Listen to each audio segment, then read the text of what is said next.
right back here. Yeah, I just want to comment on something you said earlier about Republicans stepping forward and taking advantage of this Tea Party movement. I'm heavily involved in the Tea Party movement down in the Tidewater area.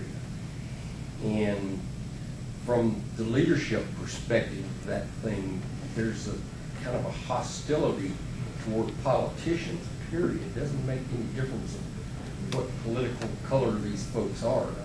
It's just, you're not going to take over our movement. This is ours, and distrust. That's right. You stay away from it, and I think that's politicians have picked up on that, and they're very hesitant to try, to step forward. And I don't want the politicians to take over the movement, but if you can't recognize the attitude of the people and you're in politics, you're in the wrong profession. They do need to learn from it. John. Don't want to jump out Politicians should get on the bandwagon. Leslie, your book is really timely in part because there's this new movie coming out from Michael Moore. You may have heard about it, about the evils of capitalism. And of course, it's probably going to win an Academy Award for best documentary. We'll probably get a Nobel.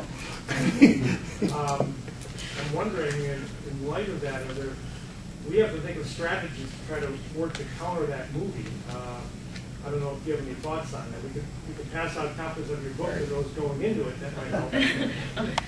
That would be great. Tell us where we can get copies of your book. It's available on Amazon. You can also get it from my publisher, Potomac Books, but I think you actually get a better price from Amazon, so I would encourage you to go there. Will you make as much? I'm not sure. It's close enough. Any other questions? It's volume that counts. Leslie, Oh, I'm sorry. Norm. Well, first of all, I wanted to mention that Leslie has won my view. Because unlike a lot of conservatives, she tells you what she thinks, and there's no waffling. Even John shakes, rattles, and rolls. It's shocking. But how can you apply the things in your book to what's happening even right here in our own backyard? Where, like we read today, the governor's giving workers furloughs to cut budgets been slashed to the bone, we're cutting the muscle, part, organs, everything else. In Virginia, are we in a race to the bottom in the states too? I certainly hope not. I mean, we've seen some signs of some state level governors and representatives saying no, I'm not going to take that stimulus money. Unfortunately, some of them have then done things to cause other problems. I really think that along the lines of what you were saying, John, I think we kind of need to skip over the politicians.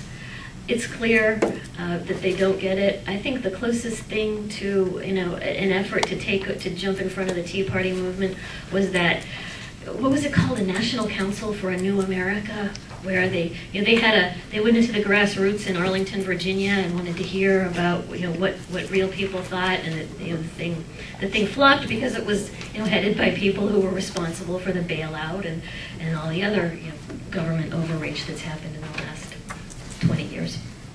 And so, to answer your question more directly, though, Nora, my book is on federal policy. It doesn't really address state policy, and as a federalist, I do think that the purview, the role of the state government is somewhat different from the role of the federal government. So the specifics may not be directly applicable, but certainly the overall moral argumentation, when government seizes from the producers and gives to the non-producers, it destroys prosperity, and over time those lessons become ingrained. That's what people expect. You get to a point where everybody just thinks something has to be done. Oh, the government should do it because it's good. Or it's almost as though we lose the ability to think that there's another alternative, that somebody else can do something. And so those kinds of lessons certainly could apply to government at any level. Last question. Leslie, does your book compare competing reform proposals like the flat tax and the fair tax? Yes, it does. The last section actually goes through all the different major reform proposals that are out there: national sales tax, flat tax, talks about the fair tax. It also talks about estate tax reform because, as we all know, it's coming back. It does not actually take a strong position in favor of one plan over another. I'm really looking forward to the day when when we turn on Fox News and the whole debate is, do we need to go to a flat tax or a sales tax? I'm trying to bring people to the point of really understanding why the current system, why progressive taxation is so bad.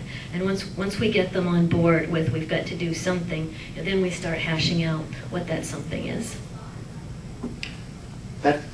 That's good. If y'all, are you going to be able to stay? Sure, I'd be happy. Okay, if you have any other questions, you can see her between the meeting and the news conference, or perhaps after the news conference. Thank you, Thank you. again so much for coming. Thank you.